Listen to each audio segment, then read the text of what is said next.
Good evening, everyone. Thank you for joining me here on the Royal House of Ra. I am your host, Amenhotep Khufu El Ra. Today's episode is episode 12, where I will be discussing about the sixth dynasty of ancient Kemet. This dynasty was the last dynasty of the Old Kingdom period, and this period was known for the great pyramids that was built during this time in ancient Kemet's history. Now, this was the time when pyramids, as I mentioned, was built, um, and great achievement was done during the beginning of the Old Kingdom period, from the third dynasty all the way to the last dynasty, the sixth dynasty, in which we will be discussing this evening. Excuse me. Now, we're going to do the next episode will be episode 13, in which we will be discussing about the intermediate period, the period that came right after the sixth dynasty. Now, this period is known as the chaos and rebirth. So this is the time when you had the dynasties between Dynasty 7 to Dynasty 17. This period of ancient Kemet history was the period of chaos where you had, for example, you had the breakdown of central government, the overthrow of pharaohs, the invasion of the Hyksos, who took over and controlled. So a lot of things was this was a terrible period in Kemet's life. So we're going to discuss about that, and that's going to be on episode 13. But tonight's show is episode 12, in which we will be discussing about the sixth dynasty, which was the last dynasty of the Old Kingdom period. Now, before I move on, I'm going to say this, and I need your support. I need your support for those of you in the Kemetic community and those of you who are not part of the Kemetic community who tune into the show to listen to the historical facts about ancient Kemet during its dynastic period. Now, I don't ask much for any of you, but come on, people, let's get real. It does not take effort or cost money just to take your mouse and you place your mouse over the like button. Just click the like button. You're not paying any money. You're not losing anything. What you're doing is helping out the show and its host. Also, click on to the subscribe button. There's no effort here, people. You're not paying any money. Some of you act like you're paying millions of dollars. You're not paying the money. You're watching a free show, which most YouTube channels are free. Just click on the subscribe button and then click on the notification so you know when new shows arrive. And also click on, to the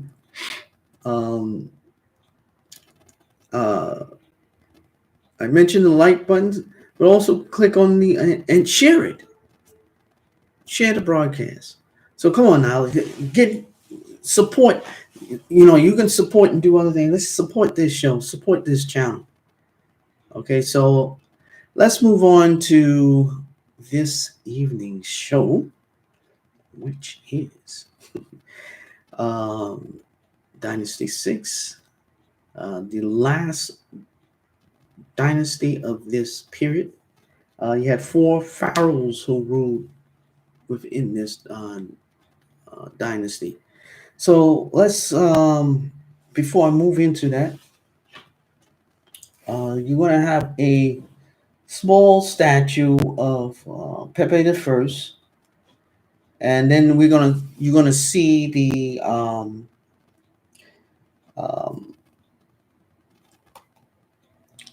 I'm going to show you an image of the names of the four pharaohs of this dynasty, and you also would see their cartouche as well. Let's see. All right. Up here, you see the names of the four pharaohs of the sixth dynasty. Alongside is the cartouche. And then you see a small statue of Pepe I. Then if you go up here, you see a statue of Teti. And then down below, there's a statue of the pharaoh Pepe I kneeling. Okay. All right. So let's get into this. Teti, according to Manetho, the sixth dynasty kings came from Memphis, a statement which seems to be borne out by the location of their funeral monuments at Saqqara, overlooking the capital of Memphis. Teti's ascension to the throne as the first king of the new dynasty seems to have resolved the monarchical and political instability in Kemet, which followed the death of Yunus. By marrying one of Yunus' daughters, he legitimized his right to rule, and by adopting the Horus name Sekhit Tepoe, he also pacifies the two lands. He symbolized renewed political unity in the country. He also sought the goodwill of the increasingly powerful nobility and provincial elites by marrying his daughter Sheshwet to the vizier Marukor, whose mastaba tomb close by Teti's pyramid is the best known monument of the reign. The surviving manuscripts of Manetho's work all record that Teti, sometimes known as Otheos, was murdered by his bodyguard. There is no direct evidence, although a violent death may help to explain references to another king, Yusakara, who may have reigned briefly between Teti and his son Pepi I. At any rate, Teti seems to have reigned for about 12 years, during which he continued to trade with Balabus and Nubia. There is relatively little to show for Teti's reign nowadays, except for the once finely cased by now rumble mound of his pyramid towards the northern edge of the Saqqara Plateau.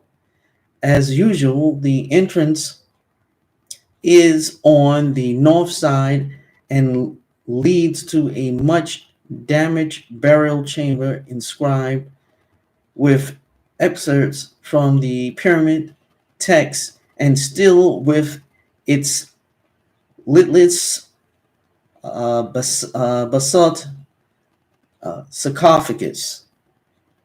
A wooden coffin found in 1881 is in the Cairo Museum. Although there are the remains of a mortuary temple on the east face, the causeway leading to it from the Valley Temple has vanished, and the Valley Temple itself has never been found. To the north of the pyramid lie the sand-covered smaller pyramids of two of Teti's queens, Input, and Kaiwet. Input was the mother of the next king, Pepi I, and her skeleton was found in a wooden coffin in her pyramid, although many of the other items therein had been robbed. From Pepi I to Pepi II. So, like I said, like I had mentioned before in previous episodes, a lot of pharaohs who established new dynasties in order to legitimize their dynasty, they usually marry either a sister or daughter of the pharaoh of the last dynasty to legitimize their right to be able to rule from their dynasty. So things like this is a normal occurrence. If you look at many historical facts with other countries, with monarchs, with new dynasties who were created, they always marry someone from the previous dynasty to legitimize their right to rule. All right, so let's go into this further here. Teti's son Pepi I probably ascended to the throne very young, for he appears to have had a long reign of about 50 years. A number of inscriptions from the period record the rising influence and wealth under Pepi I of nobles outside the royal court. These nobles began to build fine tombs for themselves in the provincial areas of the Upper Kemet, and boasted of privileges resulting from friendship with the king. The king also faced other problems, not least a conspiracy plotted against him by one of his queens, Reverend Imtis, but the plan was thwarted and the wife punished. Despite such difficulties, the king evidently mounted various trading expeditions, often to fetch fine stone for the many building projects he initiated. An inscription found in the alabaster quarries at Habneb in Middle Egypt or Middle Kemet has been dated to year 50 of his reign, since it refers to the 20th cattle count, which was a biennial event. It is from Pepi's funerary monument that the modern name of Memphis derives. His pyramid was called Merenre. Pepi is established and good, and it was the corruption of this title by classical writers that gave the present name. The pyramid itself at South Saqqara is badly smashed, although surviving fragments of text from the collapsed burial chamber are of very high quality. From the temple of Acropolis, Necton in Upper Kemet, come two remarkable copper statues, the earliest known life-size sculptures in that metal. The larger is a standing, striding figure of Pepi I holding a long staff in his left hand, while the smaller is his son Merenre beside his right leg. A better idea of Pepe's features is given by a small green statue of the king wearing the royal nymph's headdress,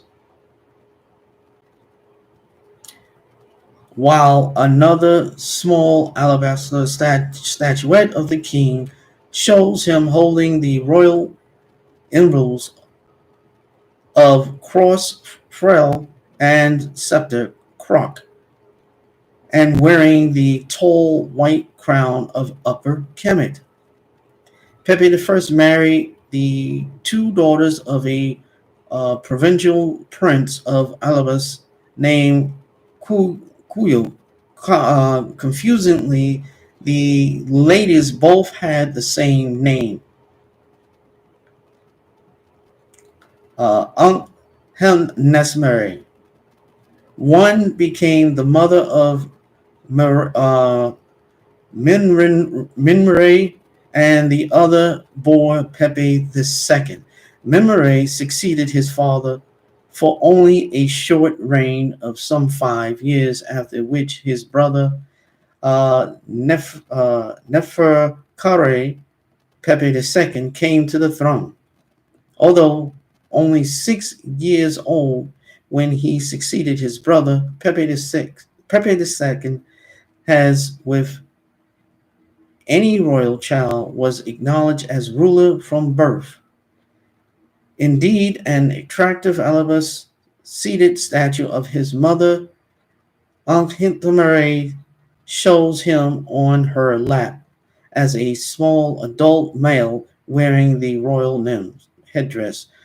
Another represents the king as a young, naked child squatting with his hands on his knees and wearing the ures on his headdress. Pepi II married several times, principally to Nith, daughter of his father Pepi I, and Ankh Nesmare I, his half-sister and cousin, and to his niece Impoet, daughter of his brother Merenre. There were at least two other senior queens too. His reign was the longest in Kemetan history, if we accept that the scribe recording details of his rule did not confuse the numbers 64 to 94, which are very similar in cursive heretic script. And this longevity was probably partially responsible for the declining power of the Cretan state. Okay, before I go any further with that, I'm going to show you the statue of Pepi I, where it also have his son on the right side, where it explain that, and Pepi II on the lap of his mother. There's a statue of that. Let me show you that right now. This is the statue here with Pepi I, with that staff that's in his left hand, and this with image of his son who's in his right side.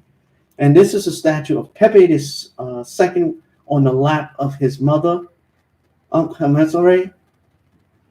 Okay. All right. There is increasing evidence during this period of the decentralization of control away from Memphis.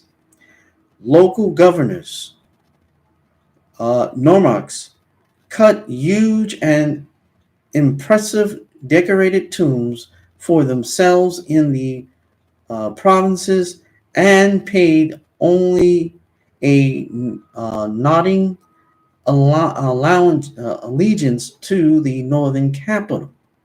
The wealth that the king bestowed on his nobles not only depleted his own treasury, but also enhanced their status to the detriment of his. At the same time, the heavy demands of Kemet's foreign interests further accelerated political collapse. Some sources mention a successor to Pepi II, Merenre II, probably the son of Pepi II, and Nith, and his successor, Queen Nitocris, though thought to be his wife. Meneval, for instance, described Nitocris as braver than all the men of his time, the most beautiful of all the women, fair-skinned with red cheeks. No archaeological evidence has been found of her reign, nor of uh, Herodotus' story that she avenged the murder of her brother, Teti I, since he was the murdered king, by tricking the perpetrators of this deed into drowning before herself committing suicide. At any rate, with the demise of the Sixth Dynasty in about 2181 BC, the Old Kingdom as such came to an end. Okay, so that is it for the Sixth Dynasty of ancient Kemet. So when the last ruler um, of the Sixth Dynasty, which was Pepi II, um, where he made, usually when kings do that, where they had bestowed lavish gift to the nobles or military commanders or religious figures to gain favor, that is a inclination that the monarchy or the empire, the kingdom itself, is in trouble, because the leader having internal strife and power, and he's trying to win favor with those who are in position, and by doing that, he also undermined his own power and authority in the nation. So this is how the decline, which would lead into the next chapter, episode 13, which would discuss about the fall of the beginning of the collapse. Well, actually, this is episode 13, but episode 14 will discuss that, about the collapse of this, the beginning of the collapse of Kemet, and during, which I mentioned before, the period of chaos and rebuilding. And then you have the intermediate period, and then you have the Middle Kingdom, and then you have the second intermediate period. And then you have the dynasties between Dynasty 7 to 17. Also, this is the period where the Hyksos came into Kemet, occupied Kemet, and later they were removed by a later dynasty. So we're going to go into that. That's something that's going to come up on next week, which would be on, I can tell you right now, give me a moment. Today's the 15th. So next week on Monday, the 21st, We will be talking about episode 14, which we will be discussing the period of chaos and rebuilding, the intermediate period, the Middle Kingdom, and the second intermediate period. So we will talk about the various dynasties, the civil wars that happened, the political strife, the decentralization of the government and the power of the pharaoh, the rise of the priesthood. And so we will go into that. That would air next Monday at on February 21st at 5 p.m. Well, actually, it's going to air, 5 p.m. Pacific, 5 p.m. Central Time, 6 p.m. Eastern Standard Time, and 4 p.m. Pacific Standard Time. All right, so we'll look out for that. Once again, thank you for tuning into tonight's show. Remember, as I stated before, it's not going to cost you any money. Click that subscribe button. Click the like button. Click the notification button. And share. So, thank you once again for joining me here on the Royal House of Ra. I am your host, Amenhotep Khufu El Ra. Until we see each other again, have a joyous evening and take care. God bless.